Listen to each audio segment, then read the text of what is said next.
मुक्तिबोध द्वारा लिखी गई कविता सहर्ष स्वीकारा है का दूसरा पद पढ़ते हैं बच्चों हम लोग।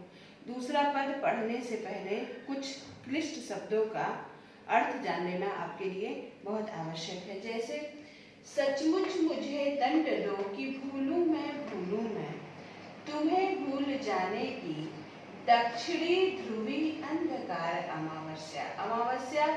अमावस्या आप जैसा कि आप जानते हैं कि कृष्ण पक्ष की सबसे अंधेरी और काली रात। शरीर पर चेहरे पर अंतर में पालूं मैं, झेलूं मैं उसी में नहालूं मैं। इसलिए कि तुमसे ही परिवेष्टित आच्छादित रहने का रमणीय यह उजेला अब सहा नहीं जाता, नहीं सहा जाता। परिवेष्टित का तात्पर्य होता है घिरा हुआ, और आच्छादित का मतलब होता है ढका हुआ। यानी पूरी तरह से परिवेष्टित का तात्पर्य घिरा हुआ और आच्छादित का तात्पर्य ढका हुआ। ममता के बादल की मंडराती को मलता भीतर पिघाती है।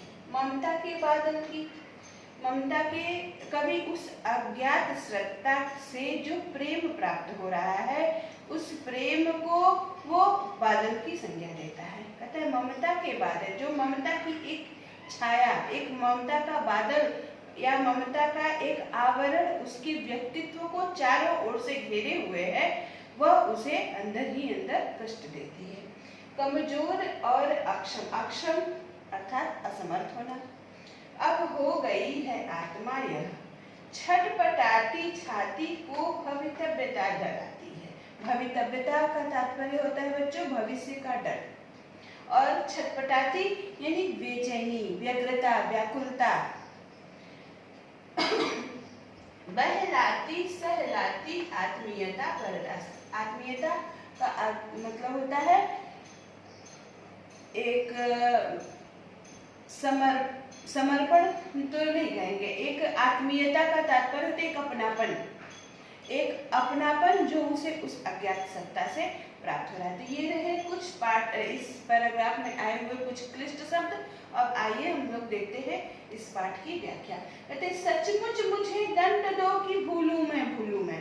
कवि कह रहा है कि पहले पैराग्राफ में वो कहता है कि मेरे जीवन में जो कुछ भी मुझे प्राप्त हुआ है, जो कुछ भी सुखद दुखद अनुभव मुझे प्राप्त हुए हैं, अच्छी चीजें या बुरी चीजें, जो कुछ भी मेरे जीवन से मुझे मिला है, मैं उसको प्रेम पूर्वक सहर्ष स्वीकार करता हूँ। परंतु इस पैराग्राफ में वो क्या कह रहा है, कवि उस अज्ञात सत्ता के संरक्षण से मुक्ति पाना चाहता है। वो कहता है सचमुच मुझे दंड दो कि भूलूं मैं। कहते हैं कि तुम मुझे दंडित करो, तिरस्कृत करो, अपमानित करो, मेरे साथ इतना बुरा बर्ताव करो कि तुम्हारे बुरे बर्ताव के कारण ही मैं तुम्हें भूल जाने की चेष्टा करूं, प्रयास करूं। तो कहते सचमुच मुझे दंड दो कि भूलूं मैं। तो मुझे दंडित करो जिससे मैं तुम्हें भूलने का प्रयत्न करूं, तुम्हें भूलने के परिणाम स्वरूप यदि मुझे मेरे व्यक्तित्व को ही समाप्त हो जाना हो, तो मैं उस मूल्य को चुकाने के लिए तैयार हूँ, परंतु तुम्हारा संरक्षण अब मुझे स्वीकार नहीं है। कहते सचमुच मुझे दंड दो कि भूलूं मैं, तुम्हें भूल जाने की दक्षिणी ध्रुवी अंधकार अमावस्या। दक्षिणी ध्रुव पर अमावस्या के दिन जो अंधकार होता है, बच्चों आप जैसा कि आप सभी जानते हो कि दक्षिणी ध्रुव पर प्रकाश नहीं होता है। अब जहाँ प्रकाश नहीं होता वहां पर क्या अमावस क्या पूर्णिमा, परंतु कवि की कल्पना शक्ति की प्रकाष्ठा देखिए, अतिशयोक्ति अलंकार का भी यहाँ पर सुंदर दृश्य देखने को मिलता है। कहते दक्षिणी ध्रुवी अंधकार अमावस्या, यानी दक्षिणी ध्रुव पर अमावस्या के दिन जितना अंधकार होता है, उतना अंधकार शरीर पर चेहरे पर अंतर में पालूं मैं, झेलूं मैं उसी में। उतना अंधकार मेरे शरीर पर, मेरे चेहरे में, मेरी अंतरात्मा में व्याप्त हो जाए, झेलूं मैं उसी में नहालूं मैं। वही उस अंधकार में कहीं मेरा व्यक्तित्व गुम हो जाए, कहीं मैं खो जाऊं, विलीन हो जाऊं, वो स्थिति भी मुझे स्वीकार है, परंतु उस अज्ञात सत्ता का संरक्षण जो है वो अब मुझे बर्दाश्त नहीं होता है। एक बार फिर से देखिए, कहते दक्षिणी ध्रुवी अंधकार अमावस्या, दक्षिणी ध्रुव पर अमावस्या के दिन जो अंधकार है, उस अंधकार में यदि मेरा संपूर्ण व्यक्तित्व विलीन हो जाता है, कहते हैं शरीर पर चेहरे पर अंतर में मालूम है, यानी शरीर पर चेहरे पर और मेरी अंतरात्मा में उतना अंधकार यदि व्याप्त हो जाता है तो मुझे वो स्वीकार है, परंतु तुम्हारा संरक्षण मुझे स्वीकार नहीं है। कहते झेलूं मैं उसी में नहा लूं मैं, उतना अंधकार में मेरा व्यक्तित्व कहीं गुम हो जाए, खो जाए। क्यों? क्योंकि इसलिए कि तुमसे ही परिवेष्टित आच्छादित रहने का रमणीय यह उजेला अब सहा नहीं जाता। नहीं, कहते कि तुम्हारे व्यक्तित्व के कारण ही मेरे जीवन में जो कुछ भी प्रकाश है, जो कुछ भी अच्छा, कहते तुमसे ही परिवेष्टित आच्छादित, यानी तुमसे ही घिरे होने और ढके होने, अर्थात तुमने जो एक सुरक्षात्मक आवरण मुझे प्रदान किया है, वह सुरक्षात्मक आवरण अब मुझे कष्ट देता है, मुझे पीड़ा देता है। किस प्रकार का कष्ट देता है बच्चों? कवि यह विचार करता है कि उस अज्ञात सत्ता के संरक्षण में उसके व्यक्तित्व को विकसित होने का अवसर नहीं मिल रहा है। वह स्वयं के व्यक्तित्व को विकसित, वह जीवन में आने वाले संकटों की कठिनाइयों को स्वयं फेस करना चाहता है, जिससे कि उसके अंदर एक जीवन में आने वाली चुनौतियों का सामना करके उन पर विजय प्राप्त करने पर उनके अंदर एक साहस का संचार हो। परंतु उस अज्ञात सत्ता के कारण उसके जीवन में जो कुछ भी संकट आते हैं, जो भी परेशानी आती हैं, उसको वो अज्ञात सत्ता उनसे सुरक्षित रखती है उसे। इसीलिए कह रहे हैं कि तुम मुझे एक सुरक्षात्मक आवरण प्रदान करती हो और उस सुरक्षात्मक आवरण से अब मुझे पीड़ा हो रही है, क्योंकि उससे मेरा व्यक्तित्व खुल करके विकसित नहीं हो पा रहा है। मेरी अंतरात्मा खुद अपना विकास नहीं कर पा रही है, इसलिए मुझे तुम्हारा संरक्षण प्राप्त नहीं उपयुक्त नहीं लग रहा है। कहते हैं कि इसलिए कि तुमसे ही परिवेष्टित तुमसे ही घिरे हुए होने के कारण रहने का रमणीय यह उजेला, मेरे जीवन में जितना भी प्रकाश है वो सब तुम्हारे ही कारण है, इसलिए अब मुझे वो सहन नहीं होता है, नहीं सहन होता है, यानी अब मैं उस प्रकाश को अपने जीवन में बर्दाश्त नहीं कर पा रहा हूँ। कहते ममता के बादल की मंडराती कोमलता, करे कि तुम्हारे ममत्व की एक बादल, एक छाया मेरे व्यक्तित्व को चारों ओर से घेरे हुए है। जिस प्रकार बच्चों बादल धरती पर वर्षा लेकर के आते हैं और तप्त धरती को शीतल जल से शीतल करते हैं, धरती में नवजीवन का संचार करते हैं, इस प्रकार ही उस अज्ञात सत्ता के द्वारा जो संरक्षण की छाया है वह कवि के व्यक्तित्व को एक नया जीवन प्रदान करती है, वो एक जीवन में सफल होने के लिए प्रेरित करती है। परंतु कवि कहता है कि मैं उस अज्ञात सत्ता के ममत्व की छाया को अब बर्दाश्त नहीं कर पा रहा हूँ। कहते ममता के बादल की मंडराती कोमलता भीतर पिराती है, पिराती अर्थात कष्ट देती है। कहते तुम्हारे द्वारा जो ये ममता का एक आवरण प्रदान किया गया है, जो एक संरक्षण प्रदान किया गया है, वो मुझे अब अंदर ही अंदर कष्ट दे रहा है। क्यों कष्ट दे रहा है? कहते कमजोर और अक्षम अब हो गई है आत्मा। कहते कि तुम्हारे निरंतर संरक्षण के कारण मेरी अंतरात्मा कमजोर और असमर्थ हो गई है। क्यों? क्योंकि मुझे जीवन में आने वाली, ये व्यक्ति यदि जीवन में आने वाले संकटों का सामना करता है तो उसके आत्मविश्वास में वृद्धि होती है, उसके अंदर कुशलता आती है। परंतु कवि कहता है कि मेरे जीवन में जो कुछ भी संकट आते हैं उसे तुम अपने ऊपर ले लेती हो, इसलिए संकटों से लड़ने की, परिस्थितियों से जूझने की क्षमता मेरे अंदर विकसित नहीं हो पा रही है और मेरा व्यक्तित्व कमजोर और असमर्थ हो गया है। कहते कमजोर और अक्षम अब हो गई है, मेरी आत्मा कमजोर और असमर्थ हो गई है।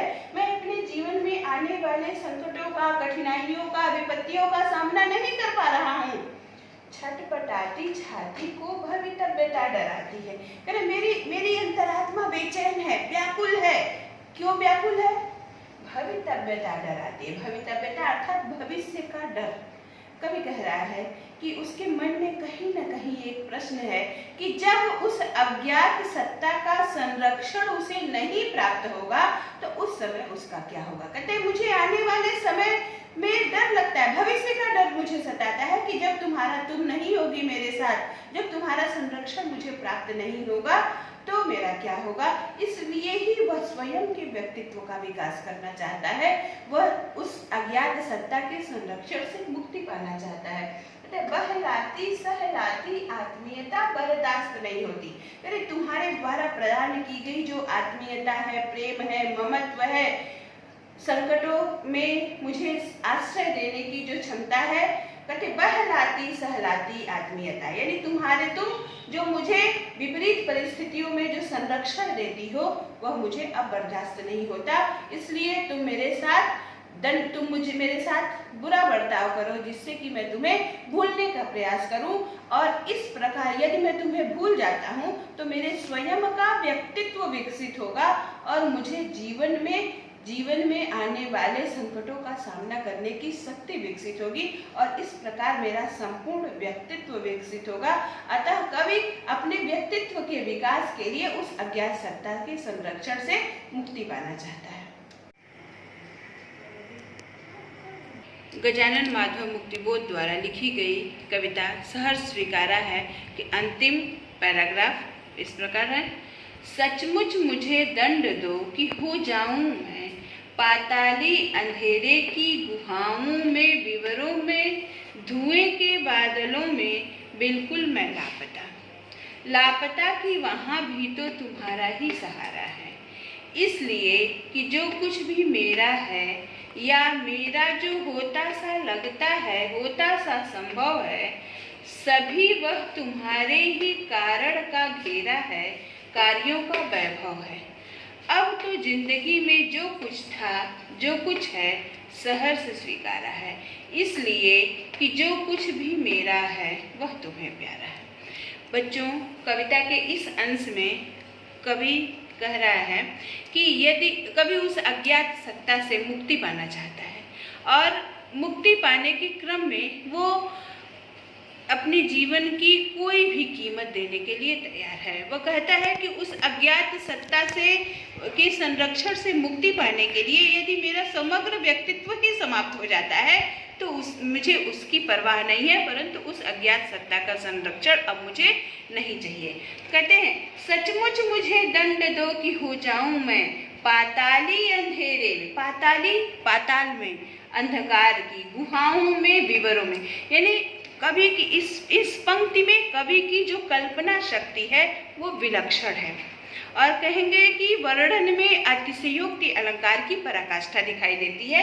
इस पूरे वर्णन में अतिशयोक्ति अलंकार की, इसके पहले के पैराग्राफ में जहाँ पर तो दक्षिणी ध्रुवी अंधकार अमावस्या, वहाँ भी, और इस पंक्ति में बच्चों कवि की कल्पना शक्ति पर अपलक रह जाना पड़ता है, आश्चर्यचकित रह जाना पड़ता है।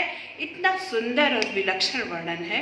इन्होंने कहते हैं कि सचमुच मुझे दंड दो, कभी उस अज्ञात सत्ता को संबोधित करते हुए कहता है कि तुम मुझे दंडित करो और तुम्हारे दंड के परिणाम स्वरूप यदि मेरा व्यक्तित्व पाताल में जो अंधकार हो, बच्चों पाताल में सूर्य नहीं होता है और वहां पर अंधकार की कल्पना, पाताल में जो अंधकार हो, पाताल के अंदर कोई गुफा हो, उस गुफे के अंदर कोई बिल हो और उस बिल में धुएं के बादल हो। आप कल्पना करिए कि कवि ने जैसे कहा जाता है कि जहाँ न पहुँचे रवि वहाँ पहुँचे कवि, तो यह कथन जो है गजानन माधव मुक्तिबोध के इस अंश पर चरितार्थ प्रतीत होती है।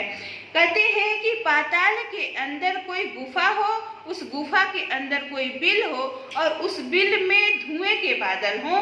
यदि उतना अंधकार मेरे व्यक्तित्व उस अंधकार में मेरा व्यक्तित्व समाहित हो जाए तो मुझे वो स्वीकार है, परंतु तुम्हारा संरक्षण अब मुझे स्वीकार नहीं है। कहते पाताली अंधेरे की गुहाओं में, विवरों में, धुएं के बादलों में बिल्कुल मैं लापता। करें कि पाताल के अंदर कोई गुफा हो, उस गुफा के अंदर बिल हो, उस बिल में धुएं के बादल हो और उस बादल में मैं कहीं खो जाऊं तो भी मुझे वो खो जाना स्वीकार है, परंतु तुम्हारा संरक्षण मुझे स्वीकार नहीं है। लेकिन अंततः फिर कवि क्या कहता है, लापता लापता कि वहां भी तो तुम्हारा ही सहारा है। कहते यदि मैं खो जाऊं तो वो खोना तो मुझे स्वीकार है, परंतु वहां भी मुझे तुम्हारा ही सहारा है, तुम ही मुझे बचाओगी, या उस अज्ञात सत्ता को ही करे कि वहां भी तुम ही मुझे संरक्षण प्रदान करोगी। इसलिए क्योंकि इसलिए कि जो कुछ भी मेरा है अर्थात वर्तमान, यानी कवि कहता है कि जो कुछ भी उसके जीवन में है अर्थात उसका वर्तमान, जो मेरा जो होता सा लगता है, यानी जो कुछ भी उसके भविष्य में उसका होगा अर्थात उसका भविष्य होता सा संभव, जो कुछ भी मेरा होने वाला है, अर्थात दूसरे शब्दों में कहे तो कवि यह कहना चाहता है कि वर्तमान, भूत और भविष्य तीनों ही उस अज्ञात सत्ता के संरक्षण का परिणाम है। कहते हैं कि लापता की वहां भी तो तुम्हारा ही सहारा, यदि मैं खो जाऊं तो वहां भी तो मुझे तुम्हारा ही संरक्षण और तुम्हारा ही सहारा है, क्योंकि जो कुछ भी मेरा है या मेरा जो होता सा लगता है, होता सा जो कुछ भी मेरा है वर्तमान, जो कुछ भी मेरा होगा भविष्य या होने वाला होगा भूत भविष्य और वर्तमान, तीनों उस अज्ञात सत्ता के संरक्षण का ही परिणाम है। कहते सभी वह तुम्हारे ही कारण का घेरा है, यानी तुम्हारे ही परिश्रम का परिणाम है, तुम्हारे ही संरक्षण का परिणाम है, तुम्हारे ही प्रेरणा का परिणाम है, कार्यों का वैभव है, सब कुछ तुम्हारे परिश्रम का परिणाम है। अब तो जिंदगी में जो कुछ था, जो कुछ है सर, इसीलिए जीवन में से मुझे जो कुछ भी प्राप्त हुआ है वह मुझे सहर्ष स्वीकार्य है, क्योंकि जीवन से जो कुछ भी मुझे प्राप्त हुआ है वह उस अज्ञात सत्ता को प्रिय है, इसलिए वह मुझे भी प्रिय है। बच्चों, इस प्रकार 4 पैराग्राफ में कवि गजानन माधव मुक्तिबोध ने सहर्ष स्वीकारा है कविता की बहुत सुंदर प्रस्तुति की है, जिसकी मैंने व्याख्या की है और उससे संबंधित प्रश्नों को भी आपको आगे के अंक में मैं प्रदान करूंगी। यह परीक्षा की दृष्टि से भी बहुत महत्वपूर्ण अंश है और इनकी व्याख्या मैं आशा करती हूँ कि आपको समझ में आ गई होगी। अब आइए इस कविता के शिल्पगत सौंदर्य पर प्रकाश डालते हैं। कवि गजानन माधव मुक्तिबोध ने सहर्ष स्वीकारा है कविता में अज्ञात सत्ता को संबोधित करने के साथ साथ कवि ने जीवन में सुख दुख, आशा निराशा आदि भावों को सहर्ष स्वीकार करने की प्रेरणा दी है। यानी इस पूरी कविता में कवि ने जीवन में आने वाली सुखद दुखद समस्त परिस्थितियों को प्रसन्नतापूर्वक स्वीकार करने की प्रेरणा दी है। उपमा और अनुप्रास अलंकार का सुंदर प्रयोग है। तत्सम तद्भव प्रधान शब्दावली का प्रयोग किया गया है। खड़ी बोली का सहज सरल एवं सरस प्रयोग कवि ने किया है। मुक्तक छंद की प्रस्तुति हुई है और बिंब योजना अत्यंत सुंदर और सटीक, विभिन्न बिंबों के माध्यम से, विभिन्न उद्धरणों के माध्यम से कवि के द्वारा कविता में चमत्कार उत्पन्न किया गया है। कवि के कहीं कहीं जो उनके द्वारा जो काल्पनिक प्रयोग किए गए हैं वो कवि की विलक्षण प्रतिभा पर हमें मुग्ध होने के लिए विवश कर देते हैं। ऐसे कुछ पॉइंट्स है जैसे दक्षिणी ध्रुवी अंधकार अमावस्या, या तुमसे ही परिवेष्टित आच्छादित रहने का रमणीय यह उजेला अब सहा नहीं जाता, या फिर पाताली अंधेरे की गुहाओं में विवरों में धुएं के बादलों में बिल्कुल मैं लापता कि वहाँ भी तो तुम्हारा ही सहारा। इस तरह की जो काव्य पंक्तियाँ हैं वह कवि की विलक्षण काव्य प्रतिभा की ओर हमारा ध्यान केंद्रित करती हैं। इस प्रकार कुल मिलाकर के सहर्ष स्वीकारा है कविता भाव पक्ष की दृष्टि से तो सशक्त है ही, शिल्प पक्ष की दृष्टि से भी एक अत्यंत सशक्त एवं भावपूर्ण कविता है, जिसको हम लोगों ने 4 वीडियो में कंप्लीट किया है।